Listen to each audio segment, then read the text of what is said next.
Welcome to the Bible in a Year, Old and New Testament Bible Reading Plan for 2025, Audio Edition. January 29th, Exodus chapters 19 through 21 and Matthew chapter 20, verses 1 through 16. Exodus chapter 19. The Lord reveals himself at Sinai. Exactly 2 months after the Israelites left Egypt, they arrived in the wilderness of Sinai.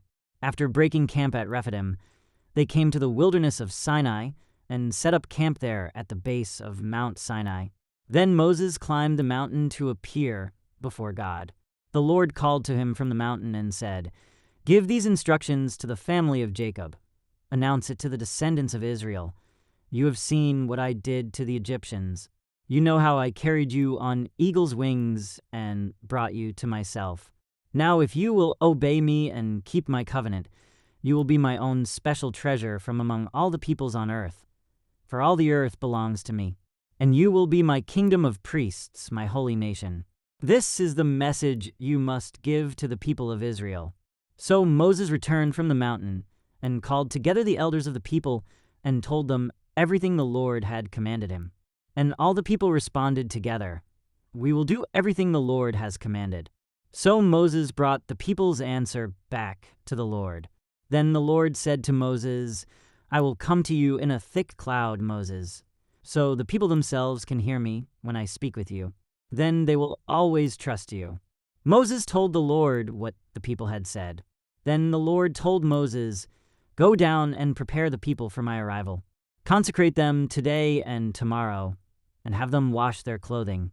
Be sure they are ready on the 3rd day, for on that day the Lord will come down on Mount Sinai as all the people watch.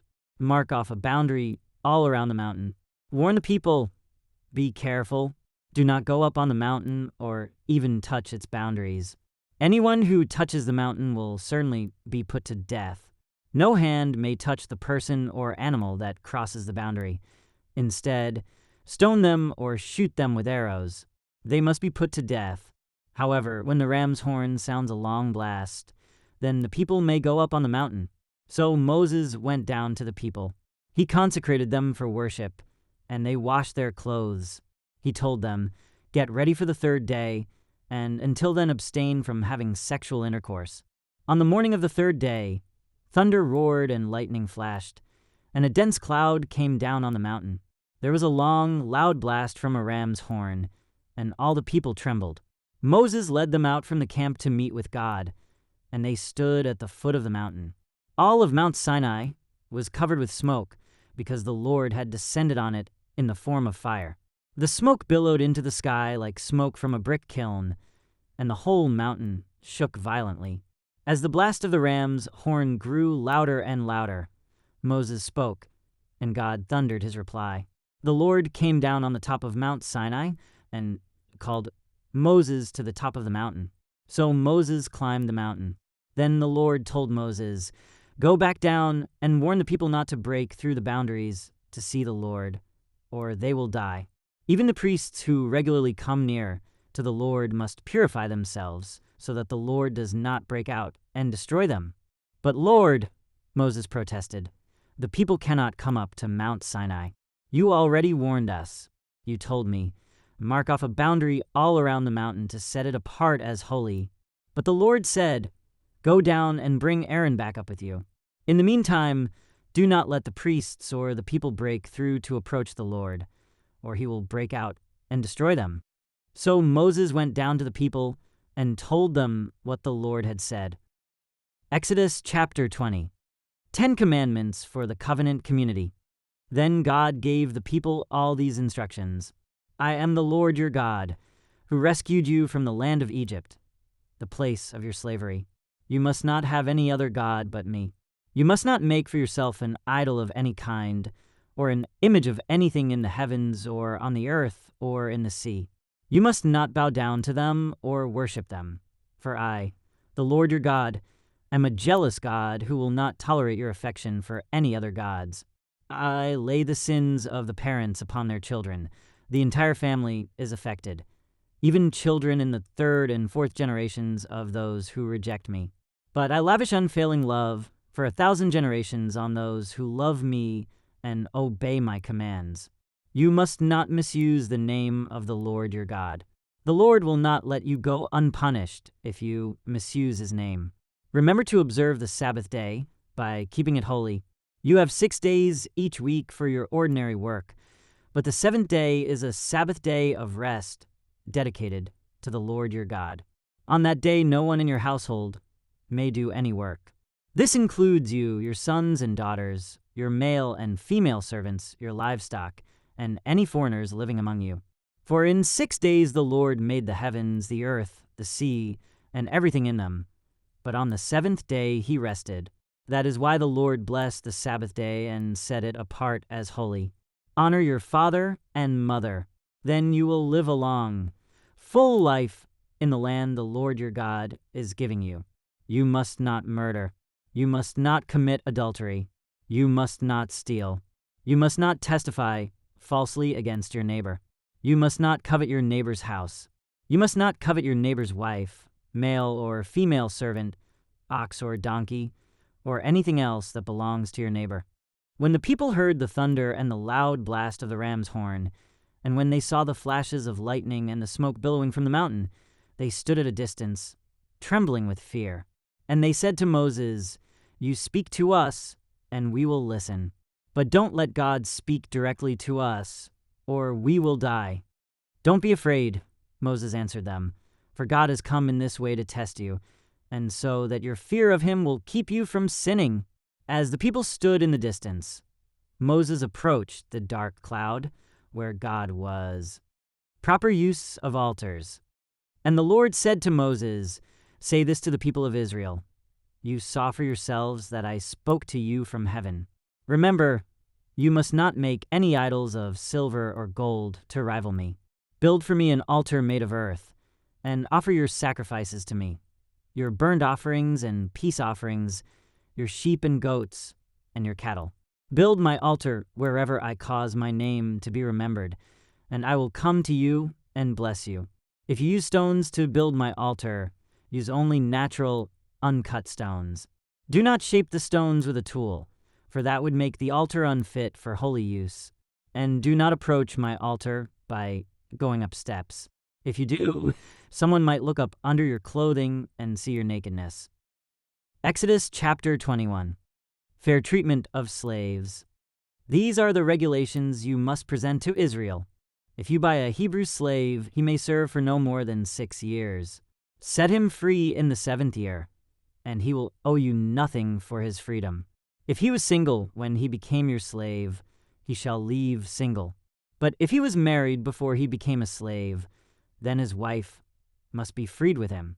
If his master gave him a wife while he was a slave and they had sons or daughters, then only the man will be free in the 7th year, but his wife and children will still belong to his master.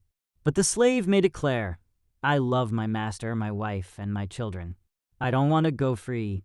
If he does this, his master must present him before God. Then his master must take him to the door or doorpost and publicly pierce his ear with an awl. After that, the slave will serve his master for life. When a man sells his daughter as a slave, she will not be freed at the end of 6 years as the men are. If she does not satisfy her owner, he must allow her to be bought back again. But he is not allowed to sell her to foreigners, since he is the one who broke the contract with her. But if the slave's owner arranges for her to marry his son, he may no longer treat her as a slave but as a daughter. If a man who has married a slave wife takes another wife for himself, he must not neglect the rights of the first wife to food, clothing, and sexual intimacy. If he fails in any of these 3 obligations, she may leave as a free woman without making any payment. Cases of personal injury. Anyone who assaults and kills another person must be put to death. But if it was simply an accident permitted by God, I will appoint a place of refuge where the slayer can run for safety. However, if someone deliberately kills another person, then the slayer must be dragged even from my altar and be put to death. Anyone who strikes father or mother must be put to death. Kidnappers must be put to death, whether they are caught in possession of their victims or have already sold them as slaves. Anyone who dishonors father or mother must be put to death. Now suppose two men quarrel, and one hits the other with a stone or fist, and the injured person does not die, but is confined to bed. If he is later able to walk outside again, even with a crutch, the assailant will not be punished, but must compensate his victim for lost wages and provide for his full recovery. If a man beats his male or female slave with a club, and the slave dies as a result, the owner must be punished. But if the slave recovers within a day or two, then the owner shall not be punished, since the slave is his property. Now suppose two men are fighting, and in the process they accidentally strike a pregnant woman, so she gives birth prematurely. If no further injury results, the man who struck the woman must pay the amount of compensation the woman's husband demands, and the judges approve. But if there is further injury, the punishment must match the injury. A life for a life, an eye for an eye, a tooth for a tooth, a hand for a hand, a foot for a foot, a burn for a burn, a wound for a wound, a bruise for a bruise. If a man hits his male or female slave in the eye and the eye is blinded, he must let the slave go free to compensate for the eye. And if a man knocks out the tooth of his male or female slave, he must let the slave go free to compensate for the tooth. If an ox gores a man or woman to death, the ox must be stoned, and its flesh may not be eaten. In such a case, however, the owner will not be held liable. But suppose the ox had a reputation for goring, and the owner had been informed but failed to keep it under control. If the ox then kills someone, it must be stoned, and the owner must also be put to death. However, the dead person's relatives may accept payment to compensate for the loss of life. The owner of the ox may redeem his life by paying whatever is demanded. The same regulation applies if the ox scores a boy or a girl.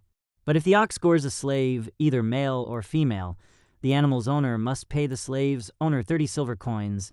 And the ox must be stoned. Suppose someone digs or uncovers a pit and fails to cover it, and then an ox or a donkey falls into it. The owner of the pit must pay full compensation to the owner of the animal, but then he gets to keep the dead animal. If someone's ox injures a neighbor's ox and the injured ox dies, then the two owners must sell the live ox and divide the price equally between them. They must also divide the dead animal. But if the ox had a reputation for goring, yet its owner failed to keep it under control, he must pay full compensation, a live ox for the dead one, but he may keep the dead ox. Matthew chapter 20, verses 1 through 16. Parable of the vineyard workers. For the kingdom of heaven is like the landowner who went out early one morning to hire workers for his vineyard. He agreed to pay the normal daily wage and sent them out to work. At 9 o'clock in the morning, he was passing through the marketplace and saw some people standing around doing nothing. So he hired them, telling them he would pay them whatever was right at the end of the day. So they went to work in the vineyard. At noon, and again at 3 o'clock, he did the same thing. At 5 o'clock that afternoon, he was in town again and saw some more people standing around. He asked them, "Why haven't you been working today?" They replied, "Because no one hired us." The landowner told them, "Then go out and join the others in my vineyard." That evening he told the foreman to call the workers in and pay them, beginning with the last workers first. When those hired at 5 o'clock were paid, each received a full day's wage. When those hired first came to get their pay, they assumed they would receive more. But they, too, were paid a day's wage. When they received their pay, they protested to the owner. "Those people worked only 1 hour, and yet you've paid them just as much as you paid us who worked all day in the scorching heat." He answered one of them, "Friend, I haven't been unfair. Didn't you agree to work all day for the usual wage? Take your money and go. I wanted to pay this last worker the same as you. Is it against the law for me to do what I want with my money? Should you be jealous because I am kind to others? So, those who are last now will be first then, and those who are first will be last." Thank you for joining as we read through the Bible in 1 year. This has been day 29.